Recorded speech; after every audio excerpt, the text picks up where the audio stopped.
I'm Barbara Nevins Taylor. If you own property and have a mortgage, bankers may tell you it's a great time to refinance, and they may be right. But is it right for you? Here's what you need to know. The rates right now are at historical lows, and for those who have gotten mortgages in the past, even if they've refinanced in the past, now they're low enough again for people to do it a second time. Refinancing works for you if you reduce your monthly mortgage payment without significantly increasing your mortgage debt. So you want to keep fees low and get the best interest rate. Banks are competing for your business. Let them do that. Different banks offer different deals. That means you need to shop around. Every bank will have different goals at a certain time. You know, like our bank right now, we have wants 15-year mortgages. So our rate is 2.75%. Rates change weekly, and the rate you get may depend upon your credit score.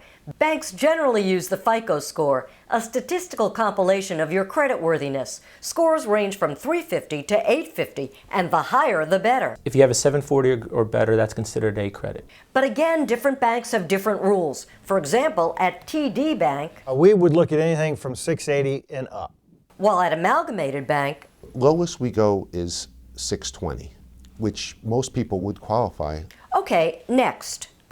The first thing you should be doing is when you speak to a lender, you're asking for a good faith estimate. That spells out the fees, usually 2 to 3% of the loan. For example, on a $500,000 mortgage, 2.5% equals $12,500 in fees. But some of these fees are negotiable. The fees you could negotiate are like everything else in life. You really could negotiate anything. That's why you need to go over the good faith estimate to discover what the fees are as early in the process as possible. You want to know as a consumer what you're paying for. First, there's the application fee, $65 to $640 depending upon where you live. You can usually ask the bank to refund that money if you go with their deal. Then there's the loan origination fee of $2,000 to $3,000. That's for paperwork and processing the loan. The bank may also charge points, generally 1% of the loan. That's to reduce your interest rate. But again, these fees are negotiable if you ask. Get a good faith estimate from another lender and bring them in to compare. You pay the appraisal fee, $300 to $1,000. But if you ask, the bank may pay for it. Then there's $500 to $1,000 for the bank's attorney. Notary fees are about $250.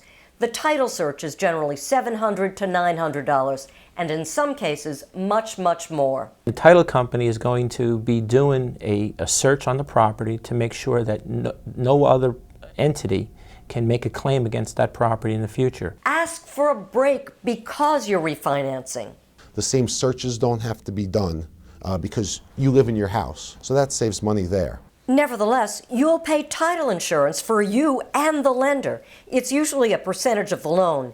Fees range from $175 to more than $4,000, depending upon where you live. And banks generally require prepaid taxes and homeowner insurance. They hold the taxes and insurance in escrow.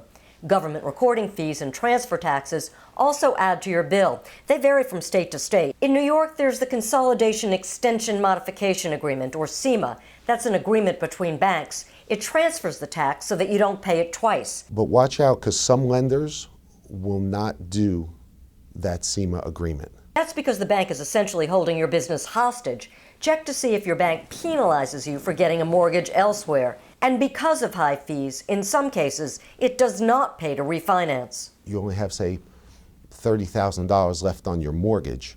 It really doesn't pay. And you're better off taking that money that you pay for the closing costs, putting it in your mortgage, maybe doubling up your payments. If you do decide to refinance, it's your choice to pay fees up front or fold them into the mortgage, which increases the amount you owe. There's really two ways to look at it. You could try to keep your monthly payment as low as possible and pay it up front, or you can hold on to that money because with rates being so low, that money might be able to be better used for you in the future in other investments.